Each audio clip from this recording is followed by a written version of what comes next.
ഹബീബായ നബി തങ്ങൾ പറഞ്ഞതല്ലേ, ഇന്ന ലില്ലാഹി അഖ്ലീന ഫിൽ അർള്. സഹോദരായ ഹദീസ് ഒന്ന് ശ്രദ്ധിക്കണം, സഹോദരി ഹദീസ് ഒന്ന് ശ്രദ്ധിക്കണം. മുത്ത് റസൂലിന്റെ വചനമാണ്, ഇന്ന ലില്ലാഹി അഖ്ലീന ഫിൽ അർള്. ഭൂമിയിൽ അല്ലാഹുവിന് ചില കുടുംബങ്ങളുണ്ട്. അല്ലാഹ്ക്ക് ഭൂമിയിൽ ചില കുടുംബങ്ങളുണ്ട്. മുത്ത് റസൂൽ ഇത് പറഞ്ഞപ്പോ സഹാബികൾ അക്ഷരാർത്ഥത്തിൽ അത്ഭുതപ്പെട്ടു പോയി. എന്ത് വർത്താനാണ് ഈ പറയണത്? എന്താണ് ഈ പറയണത്? അല്ലാഹ്ക്ക് കുടുംബമുണ്ട് എന്നോ? ഇതുവരെ മുത്ത് റസൂൽ പഠിപ്പിച്ചതെന്താ?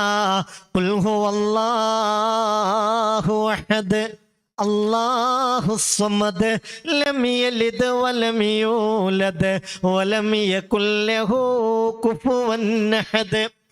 അല്ലാഹുവിന് ബാപ്പയില്ല, അല്ലാഹുവിന് ഉമ്മയില്ല, അല്ലാഹുവിന് മക്കളില്ല, അല്ലാഹുവിന് ഭാര്യയില്ല, ഭർത്താവില്ല, കുടുംബാംഗങ്ങളില്ല, അല്ലാഹനെ പോലെ ആരുമില്ല. ഇത് പഠിപ്പിച്ച മുത്തുനബിയല്ലേ. ഇന്ന ലില്ലാഹി അഖ്ലീന ഫിൽ അർള്. നിങ്ങൾ വിചാരിച്ചതുപോലെ ഒന്നല്ല, ഭൂമിയിൽ അല്ലാഹ്ക്ക് ചില കുടുംബങ്ങൾ ഉണ്ട് എന്ന് റസൂലുള്ളാഹി തങ്ങൾ പറയുന്നത്. സഹാബികൾ ഞെട്ടി, അവരത്ഭുതപ്പെട്ടു, അവരക്ഷരാർത്ഥത്തിൽ അത്ഭുതപ്പെട്ടു. എന്താ മുത്ത് റസൂൽ പറയുന്നത്? നബിയെ, അല്ലാഹുവിന് കുടുംബങ്ങളുണ്ടെന്നോ? അതേ, മുത്ത് നബിയുടെ മറുപടി, അല്ലാഹ്ക്ക് കുടുംബങ്ങൾ ഉണ്ട്. നബിയെ, അല്ലാഹുവിന് കുടുംബങ്ങളുണ്ടെങ്കിൽ ആരാണ് അല്ലാഹുവിന്റെ കുടുംബങ്ങളെന്ന് ഞങ്ങൾക്കൊന്നറിയണമല്ലോ. കാരണം അവരുമായി നല്ല ഒരു ബന്ധമുണ്ടാക്കിയാൽ റബ്ബിന്റെ കോടതിയിൽ അവരുടെ കെയർ ഓഫിൽ ഞങ്ങൾക്ക് രക്ഷപ്പെടാമല്ലോ. അള്ളാന്റെ കുടുംബക്കാരുമായി ഒരു ബന്ധം ഉണ്ടാകുമ്പോൾ, ഒരു കണക്ഷൻ ഉണ്ടാകുമ്പോൾ നാളെ മഹ്ശറയിൽ രക്ഷപ്പെടാൻ അതൊരു കാരണമാവുമല്ലോ.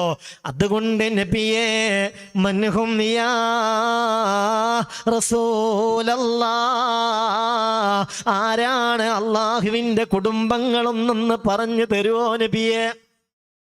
ആരാണ് അല്ലാഹുവിന്റെ കുടുംബങ്ങൾ? ഉടനെ ഫഖാല, ഹബീബായ നബി തങ്ങളുടെ മറുപടി ഇങ്ങനെയാണ്, ഹും അഹ്ലുൽ ഖുർആൻ, ഹും അഹ്ലുൽ ഖുർആൻ, അത് ഖുർആന്റെ അഹ്ലുകാരാ.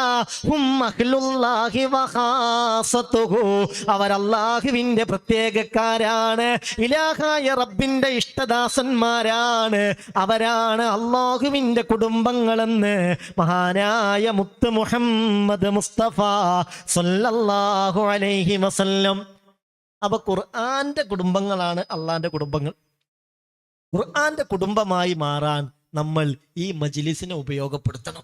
അള്ളാഹുവിന്റെ യഥാർത്ഥ അഹ്ലുകാരിൽ പെടാനുള്ള കാരണമായി അള്ളാഹു കബൂലാക്കട്ടെ. ആരാണ് അള്ളാഹുവിന്റെ യഥാർത്ഥ അഹ്ലുകാർ? ആരാണ് അള്ളാഹുവിന്റെ യഥാർത്ഥ കുടുംബങ്ങൾ?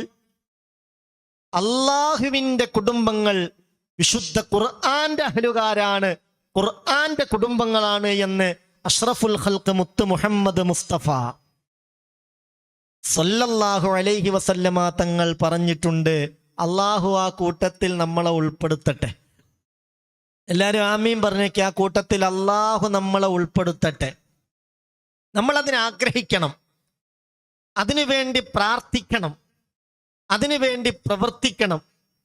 ഖുർആന്റെ അഹ്ലുകാരിലേക്ക് നമ്മളുടെ കുടുംബങ്ങളെ ചേർക്കാനുള്ള ശ്രമം നമ്മൾ നടത്തണം.